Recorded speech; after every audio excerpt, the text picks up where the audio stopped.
यह सृष्टि मुझसे अर्थात मूल आत्म तत्व से उत्पन्न होती है।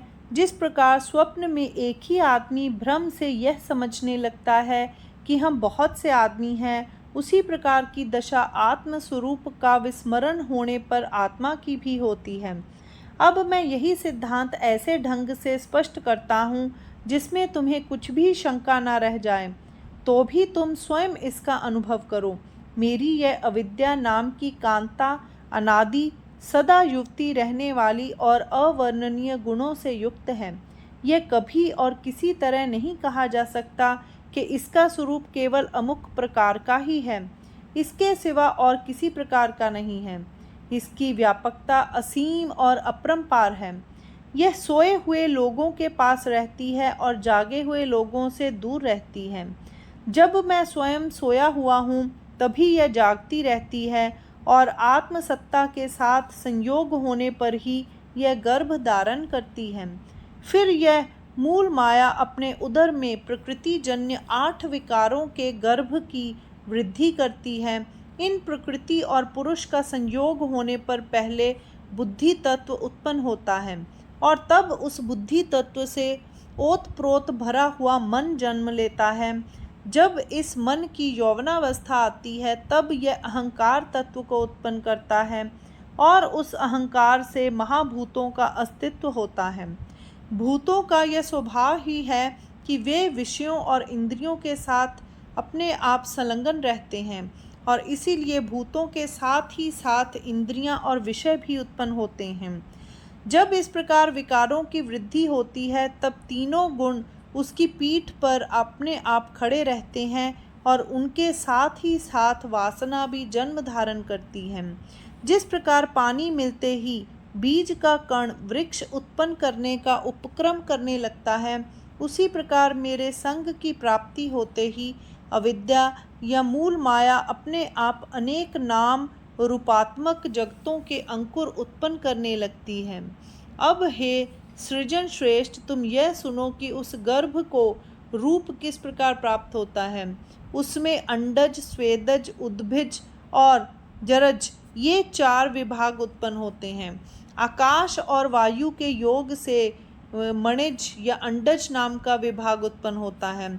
जब उदर में तम और रज नामक गुणों से युक्त होकर तेज के साथ जल तत्व की प्रबलता होती है, तब स्वेदज विभाग उत्पन्न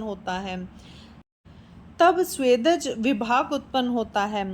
जल और पृथ्वी नामक तत्वों की प्रबलता होने पर जब उसमें केवल तमोगुण रहता है, तब निम्न कोटि का स्थावर वर्ग उत्पन्न होता है और उसी को उद्भिज नामक विभाग समझना चाहिए।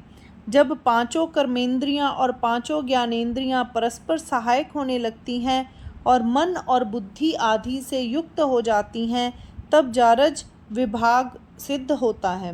इस प्रकार मूल माया के घर एक ऐसा विलक्षण पुत्र उत्पन्न होता है जिसके ये चारों विभाग 4 सरल हाथ पैर समझने चाहिए और मूल की अष्टधा प्रकृति को जिसका मस्तक मानना चाहिए, प्रवृत्ति जिसका बड़ा हुआ पेट है, निवृत्ति सीधी पीठ है, 8 देव योनियां जिसके शरीर के ऊपरी भाग हैं, स्वर्ग जिसका विकसित होने वाला कंठ प्रदेश है, मृत्यु लोक जिसकी कमर है और पाताल लोक जिसका कमर से नीचे का नितंब वाला भाग है। तीनों लोकों का विस्तार इस बालक की बढ़ती हुई बाल्यावस्था है। 84 लाख योनियां उसकी हड्डियों और पसलियों की संधियां हैं। बस यह बालक दिन पर दिन बढ़ने लगा। यह माया उस बालक के अंगों पर नाना प्रकार के नाम रूपों के अलंकार पहनाकर उसे नित्य नया अज्ञान रूपी दूध पिलाने लगी। उस बालक के हाथों में उसने भिन्न भिन्न सृष्टि रूपी अंगूठियां पहनाई। उनमें से प्रत्येक अंगूठी की चमक कुछ निराली ही है। इस प्रकार अपने इस इकलौते चराचर स्वरूप और अप्रतिम सुंदर बालक का प्रसव करके यह प्रकृति अपने आप को धन्य समझने लगी। इस बालक का प्रभात काल ब्रह्मा है, मध्याह्न काल विष्णु है और संध्या काल शंकर है। जब यह बालक खेल खेल कर थक जाता है तब महाप्रलय के बिछौने पर स्वस्थ होकर सोता है और फिर जब नवीन कल्प का उदय होता है तब विपरीत ज्ञान से अर्थात अज्ञान के मोह से जागृत होता है। हे अर्जुन, इस प्रकार अज्ञान के घर से यह बालक क्रीड़ाएं और कौतुक करता हुआ युग परंपरा के डग भरने लगता है। संकल्प और विकल्प इस बालक के प्रिय मित्र हैं और अहंकार खेल खेलने में इसका साथी है। इस बालक का अंत केवल सत्य ज्ञान से ही होता है, परंतु इस विषय का बहुत अधिक विस्तार हो चुका। इस प्रकार माया ने इस विश्व की रचना की है और इस काम में मेरी सत्ता का उसने उपयोग किया है। इसलिए हे अर्जुन, मैं तो पिता हूँ, महद ब्रह्म मूल माया माता है और यह भासमान जगत हम लोगों का लड़का है।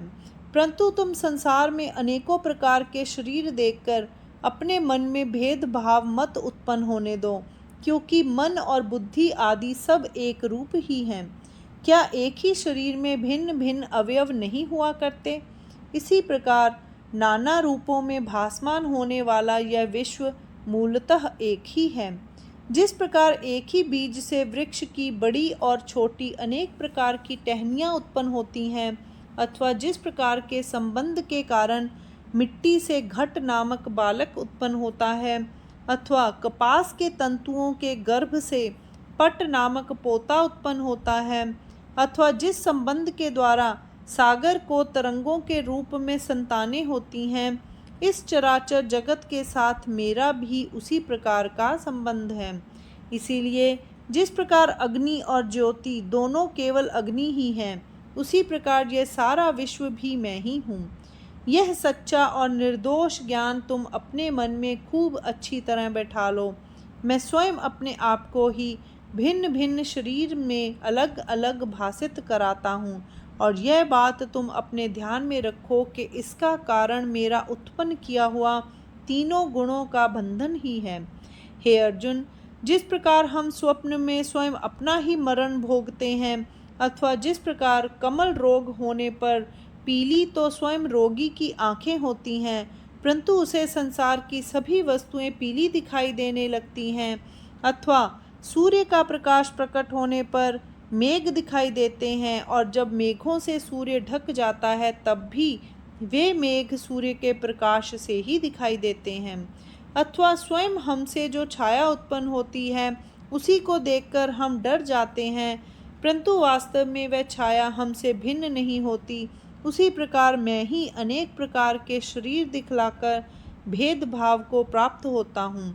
इस कार्य में मेरे लिए एक बंधन होता है, वह भी सुन लो। हमारे आत्मस्वरूप के अज्ञान के कारण ही यह प्रश्न होता है कि मैं बद्ध हूँ अथवा मुक्त हूँ। इसलिए भैया अर्जुन, अब तुम यह भी सुन लो कि किन गुणों के कारण मैं स्वयं अपने आप को बद्ध के समान दिखाई पड़ता हूँ। अब तुम यह सारा रहस्य सुनो कि गुण कितने हैं, उनके धर्म कौन कौन से हैं, उनके लक्षण और नाम क्या हैं, और उनकी उत्पत्ति कहाँ से होती है। ये गुण 3 हैं और इनके नाम सत्व, रज और तम हैं। इनकी उत्पत्ति प्रकृति से ही होती है। इनमें से सत्व गुण उत्तम है, रजोगुण मध्यम है और तमोगुण अधम है। ये तीनों गुण एक ही मनोवृत्ति में भी हो सकते हैं।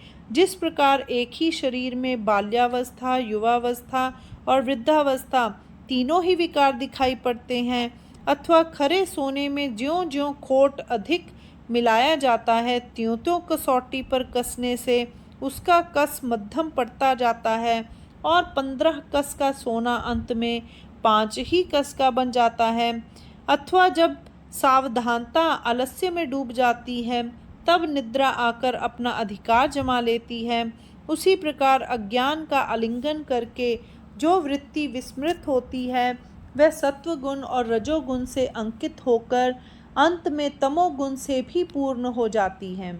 हे अर्जुन, इनका नाम तो गुण है ही, परंतु अब यह भी सुन लो कि ये गुण बंधक किस प्रकार होते हैं।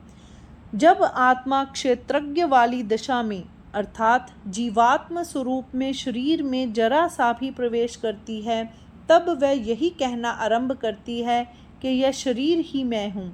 फिर जन्म से लेकर मरण पर्यंत सभी देह धर्मों के विषयों में उसका सदा यही अभिमान बना रहता है। मछली के मुंह में ज्यों ही आमिष पड़ता है, त्यों ही मछुआ उसे पकड़कर खींच लेता है। ज्यों ही इस प्रकार का तनिक भी अभिमान होता है, त्यों ही सत्व रूपी व्याधा सुख और ज्ञान का जाल खींचने लगता है और जीवात्मा उस जाल में हिरण की भांति अच्छी तरह फंस जाती है। वह ज्ञान के अभिमान से बड़बड़ाती है, ज्ञातृत्व के कारण छटपटाती है और हाथ में आया हुआ आत्म सुख गवा बैठती है। उस अवस्था में यदि कोई उसकी विद्वता का आदर करता है तो उसको बहुत संतोष होता है। यदि उसे थोड़ा सा सुख प्राप्त होता है तो बहुत आनंद होता है और तब उसे इस बात का अभिमान होने लगता है कि मैं वास्तव में खूब सुखी हूँ। उस समय जीवात्मा कहता है, क्या सचमुच यह मेरा सौभाग्य नहीं है? भला मेरे समान और कौन सुखी है? इस तरह की बातें कहते कहते ही उसमें आठों सात्विक भावों का वेग पूर्वक संचार होने लगता है। परंतु यह गाड़ी वहीं नहीं रुक जाती। इसके मार्ग में एक और अड़चन आ खड़ी होती है। वह यह कि विद्वता के भूत की हवाएं उसके अंगों में खेलने लगती हैं।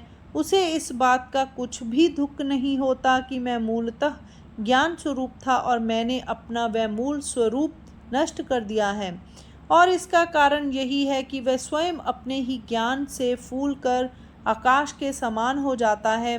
जिस प्रकार कोई राजा स्वप्न में भिखारी हो जाता है और उस दीन अवस्था में स्वयं अपनी राजधानी में प्रवेश करके अन्न और भिक्षा मिलने पर गर्व से कहने लगता है, क्या मैं इंद्र के समान भाग्यवान नहीं हूँ? उसी प्रकार निराकार केवल आत्मा जब देहवान जीवात्मा का रूप धारण कर लेती है तब वह भी बाह्य ज्ञान से भ्रमित हो जाती है। वह व्यवहार शास्त्र से चतुर हो जाती है। याज्ञ की विद्या का उसे अच्छा ज्ञान हो जाता है। केवल यही नहीं बल्कि अपने ज्ञान के गर्व के कारण उसे स्वर्ग भी तुच्छ जान पड़ने लगता है। फिर वह शेखी हाँकती है कि मेरे सिवा और कोई ज्ञानी नहीं है। जिस प्रकार आकाश में चंद्रमा विलास करता है उसी प्रकार मेरे चित्त में चातुर्य विलास करता है। इस प्रकार सत्वगुण जीवात्मा को सुख और ज्ञान की डोरी में बांध देता है और उसकी दशा अपाहिज के बैल के समान कर देता है। अब मैं तुमको यह बतलाता हूँ कि वही शरीरधारी जीवात्मा रजोगुण से किस प्रकार बांधा जाता है। इसे रज कहने का कारण यह है कि इससे जीवात्मा का रंजन होता है। यह सदा विषय वासनाओं से लिप्त रहता है।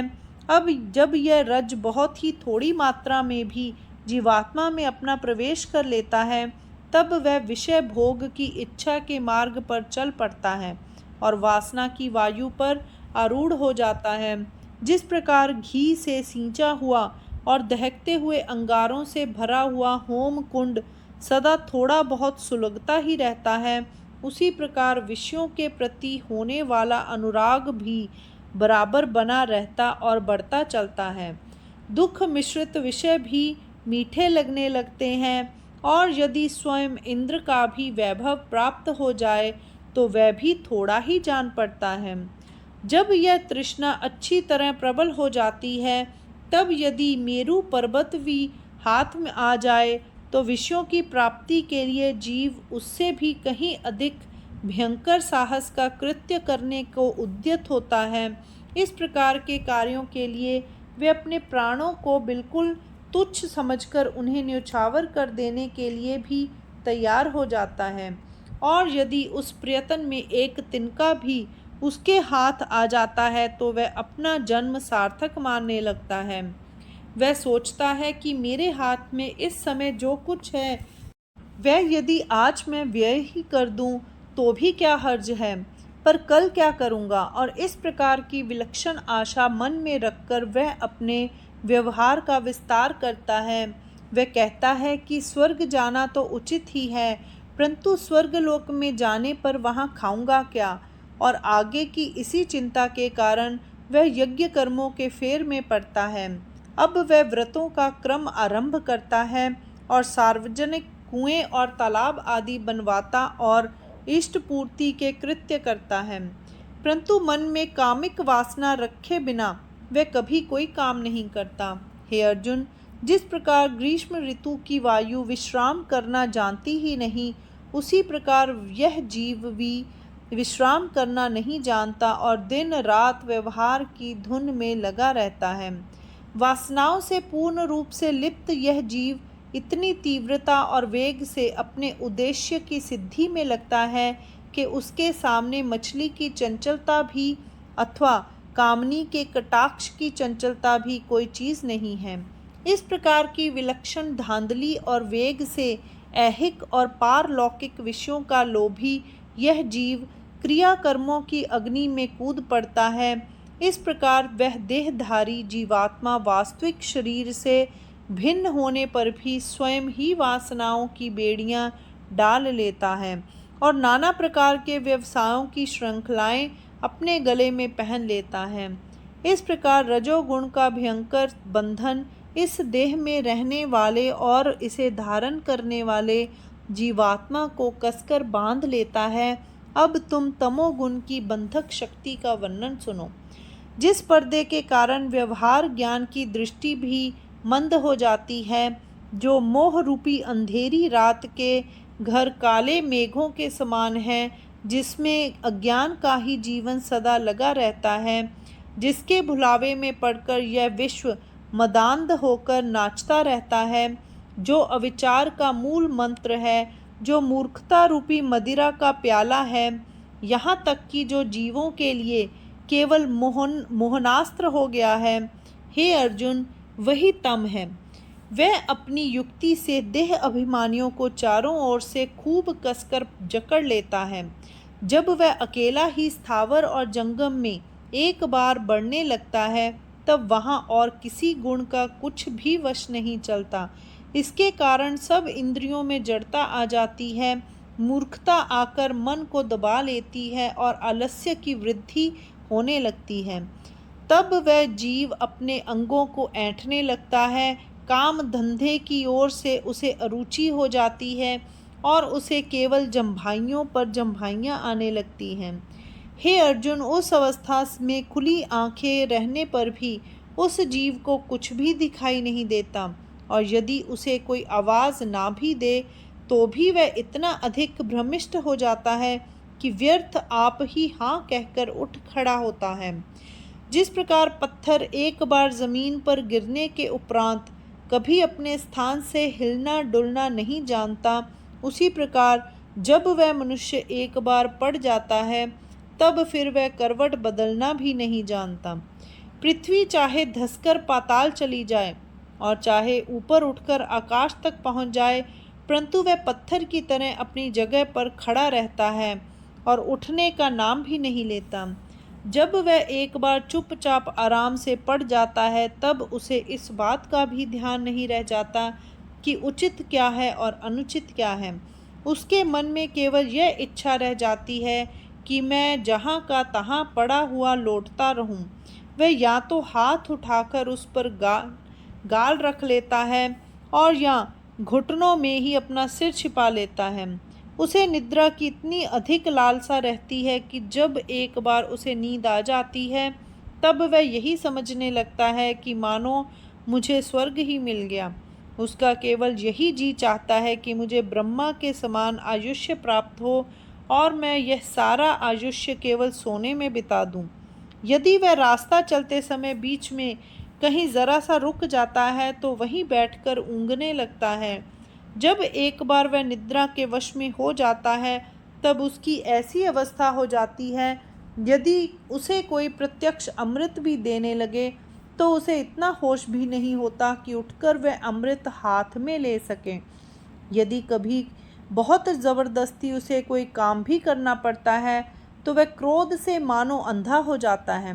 उस समय उसकी समझ में कुछ भी नहीं आता कि अब किसके साथ कैसा व्यवहार करना चाहिए, किसके साथ किस तरह की बातें करनी चाहिए और अमुक कार्य हो सकने के योग्य है या नहीं। जिस प्रकार कोई पतंगा केवल अपने पंखों की सहायता से ही जंगल में लगी हुई आग बुझाने का हौसला अपने मन में रखता है, उसी प्रकार यह भी साहस में प्रवृत्त होता है और धृष्टतापूर्वक असंभव कार्यों में हाथ डाल बैठता है। केवल अविचार करना ही उसे अच्छा लगता है। इस प्रकार निद्रा, आलस्य और अविचार के तीनों बंधनों से तमोगुण उस आत्मा को कसकर बांध लेता है जो मूलतः निरंजन और शुद्ध होती है। जब किसी लकड़ी में आग लग जाती है तब वह आग उस लकड़ी के आकार और रूप में ही भासमान होती है और घड़े के अंदर समाया हुआ आकाश घट के आकार का ही भासमान होता है और उसे लोग घटाकाश ही कहते हैं। भरे हुए सरोवर में चंद्रमा का बिंब पड़ा हुआ दिखाई देता है। ठीक इसी प्रकार इन गुणों से युक्त होने पर आत्म तत्व भी बद्ध सा जान पड़ता है।